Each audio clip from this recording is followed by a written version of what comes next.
Salam sejahtera bagi umat Tuhan yang diberkati.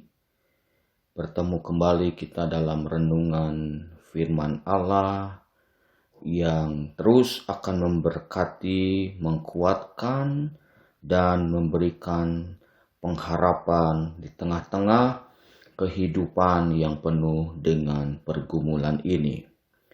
Namun sebelumnya mari kita bersama-sama satu di dalam doa. Bapa, terima kasih buat malam hari ini, karena kami tetap diberi kesempatan untuk terus bersekutu melalui waktu-waktu yang sudah ditetapkan. Bapa, sebelum kami merenungkan firman-Mu, ampunilah kekurangan dan kesalahan kami, layakkan dan kuduskan kami di hadirat-Mu, agar kami berkenan dan terus berlayak di hadirat-Mu. Terpuji Tuhan, Engkau kekal selama-lamanya. Sedialah kami merenungkan firman-Mu di dalam nama Tuhan Yesus Kristus. Puji Tuhan, mari kita bersama-sama melihat dan membaca di dalam kitab Yosua pasal yang pertama, ayat yang pertama sampai ayat yang ke-9. Demikian bunyi firman Tuhan. Sesudah Musa hamba Tuhan itu mati, berfirmanlah Tuhan kepada Yosua bin Nun, abdi Musa itu demikian. Hambaku Musa telah mati, sebab itu bersiaplah sekarang. Seberangilah sungai Yordan ini, engkau dan seluruh bangsa ini, menuju negeri yang akan kuberikan kepada mereka, kepada bangsa Israel itu. Setiap tempat yang akan diinjak oleh telapak kakimu, kuberikan kepada kamu, seperti yang telah kujanjikan kepada Musa. Dari padang gurun dan gunung Libanon yang di sebelah sana itu sampai ke sungai besar, yakni sungai Efrat, seluruh tanah orang Het, sampai ke laut besar di sebelah matahari terbenam. Semuanya itu akan menjadi daerahmu. Seorang pun tidak akan dapat bertahan menghadapi engkau seumur hidupmu. Seperti aku menyertai Musa, demikianlah aku akan menyertai engkau. Aku tidak akan membiarkan engkau dan tidak akan meninggalkan engkau. Kuatkan dan teguhkanlah hatimu, sebab engkaulah yang akan memimpin bangsa ini memiliki negeri yang kujanjikan dengan bersumpah kepada nenek moyang mereka untuk diberikan kepada mereka.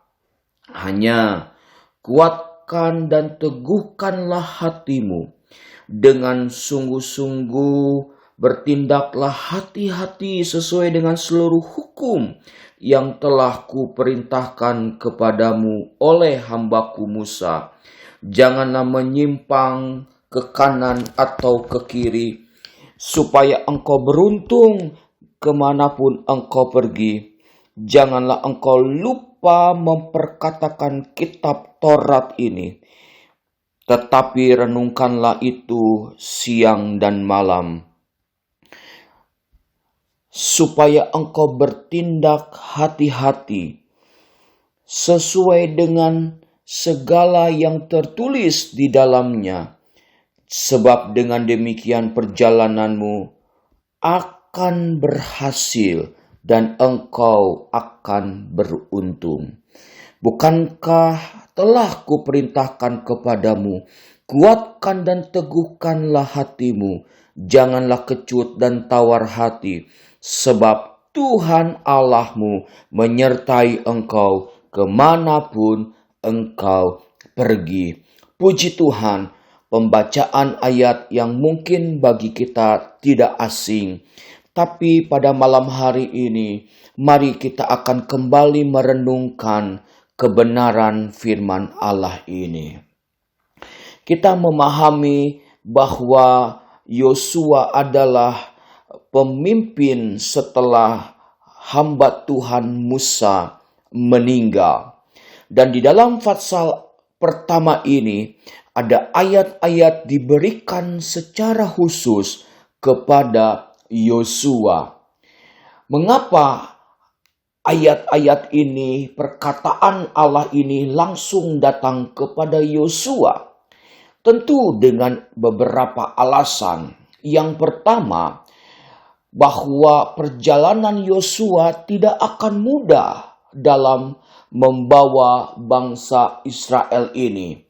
Sebab bangsa Israel yang telah dijanjikan dengan sebuah perjanjian, tanah perjanjian itu akan diberikan kepada bangsa Israel. Jadi Yosua menjadi pemimpin yang akan membawa hal itu. Dan itu tercatat di dalam ayat yang kedua. Lalu alasan yang kedua, mengapa ayat ini langsung datang kepada Yosua? Karena Yosua akan memimpin bangsa Israel dalam penggenapan janji-janji Allah. Ayat yang ketiga. Dan alasan yang ketiga, ayat-ayat ini diberikan kepada Yosua supaya Yosua tetap yakin akan perjanjian Allah itu akan digenapkan di dalam kehidupan bangsa Israel. Tentu ini bukan sesuatu yang mudah, tetapi ayat-ayat ini datang dengan sebuah alasan. Ada sesuatu yang harus dikerjakan oleh Yosua. Sehingga apa yang harus Yosua lakukan? Maka di dalam ayat yang ke-6 dikatakan, kuatkan dan teguhkan hatimu.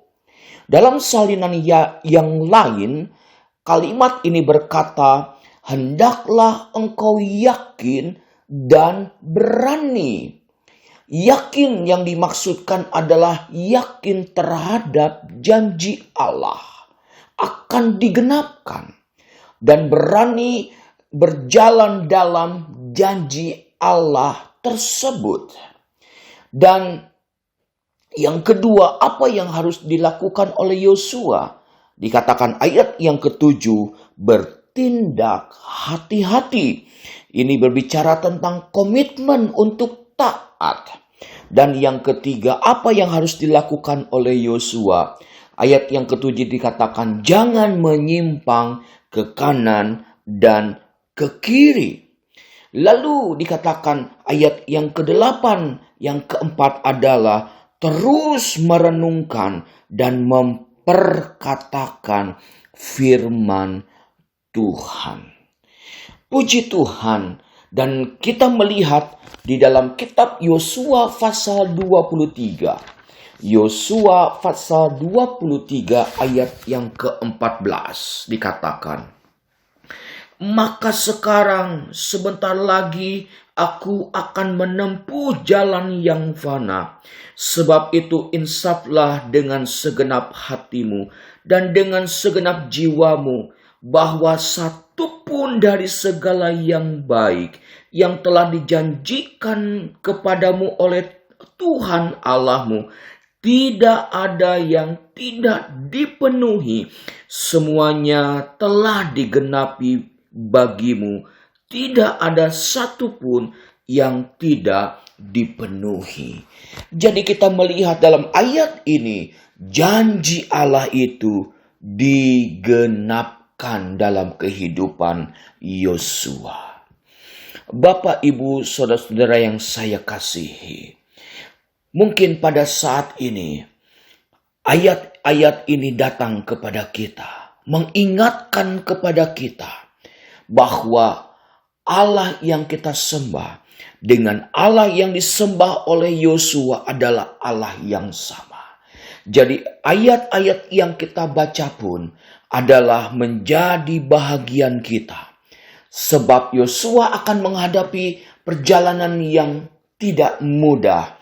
Dan demikian juga saat ini kita sedang dalam perjalanan yang tidak mudah. Namun yakinlah bahwa Allah datang melalui firman-Nya kepada kita.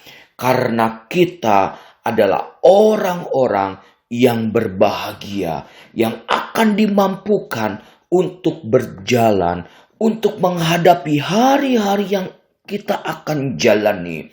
Dan biarlah kita pun belajar seperti Yosua, tetap yakin kepada janji Allah dan berani berjalan dalam janji Allah itu. Sebab keyakinan kita, Allah akan menggenapkan janji-janji itu. Dan biarlah kita pun yang kedua terus bertindak hati-hati. Berkomitmen untuk tetap taat kepada Tuhan. Dan kita tidak menyimpang ke kanan ke kiri. Artinya kita tetap dalam kehendak jalur firman Allah.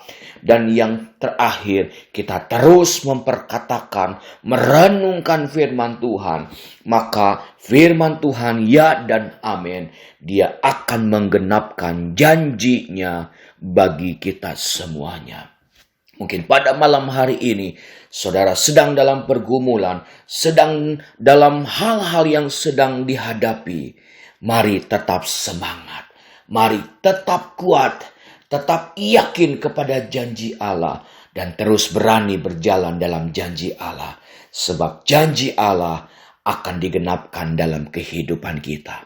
Bagi saudara yang dalam kekurangan, yakinlah Allah akan mencukupkan. Saudara yang dalam peperangan, yakinlah akan diberikan kemenangan. Dan saudara yang dalam pergumulan akan mendapatkan jalan keluar. Karena Allah kita adalah Allah yang maha besar. Kiranya renungan ini memberkati kita semuanya. Mari kita satu dalam doa. Bapa, terima kasih buat malam hari ini. Kami boleh mendengar kembali firman-Mu. Biarlah kuatkan iman-iman kami. Tetapkanlah iman kami terus berharap kepada Tuhan. Sebab di dalam Engkau ada jalan keluar bagi kami semuanya. Berkatilah umat-umat-Mu, berkatilah hamba-hamba-Mu, dan berkatilah juga tetap bangsa ini dalam menghadapi pergumulan COVID-19. Berkati para dokter, para medis, semuanya biarlah Tuhan turut bekerja mendatangkan kebaikan. Bahkan bagi rakyat Indonesia, biarlah tetap mematuhi apa yang diperintahkan oleh pemerintah, mengikuti protokol-protokol kesehatan, dan terus menjaga kesehatan dengan sebaik mungkin. Berkatilah bangsa ini. Terpuji Tuhan kekal sampai selama-lamanya. Kami mengucap syukur buat berkat Tuhan malam hari ini. Dalam nama Tuhan Yesus Kristus, kami sudah berdoa dan bersyukur. Haleluya. Amin. Selamat malam. Tuhan memberkati. Amin.